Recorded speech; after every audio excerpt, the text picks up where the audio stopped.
خدا پیروز بکه شیوه چون چتکن چنا کن حالی و چون که رسال معجزه مسیح بخوین چو مسیح معجزه به خاصیه بطرس را چکر بطرس تلمیذ مسیح بی فخاصیه گنده نافاش بی مسیح شوی جارا معجزه چکر گندیش نوشه گندیه خلاص کرد. فانجیل متى دعوه بخوین اصحاح 8 آیت 4 تا حتی آیت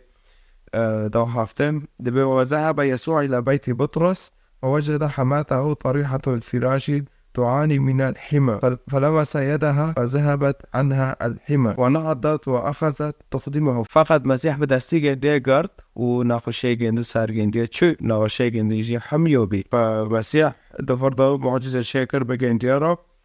تدیوه دبي وعند حلول المساء أحضر إليه الناس كثيرا من المسكونين بالشياطين فكان يطرد الشياطين بكلمة منه. إيفار بي خلق إنسانيت أوج مسيح روين وانا شياطين شيطان أرواح تجين ديودا وانا مسيح وناجي تشيكي المسيح ده بشورة كرا وأرواح ناجي يجي دار دكاتن دشفو وشاف المرضى جميعا نخش تخصوا هابن جي تشيكرن جيب معجزة دار لكي يتم ما قيل بلسان النبي أشعياء القائل لأن النبي أشعياء برين مسيح وارب حفص صار ورنا تقريبا قلت إنه مسيح كي كرون بينما ونخشد ما صار مراكب هو أخذ أسقامنا وحمل أمراضنا.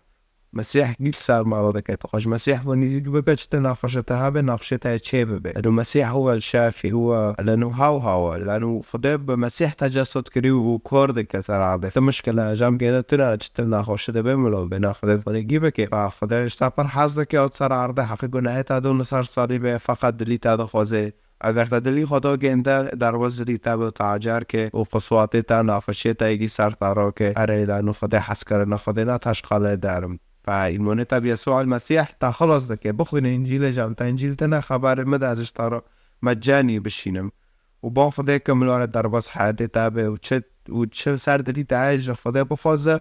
به دعانا و به تشتیاش تا بفازم به نوی یسوع المسیح تا بفازم لانو مسیح بود چرش خدا بفازم به نوی من از بودم.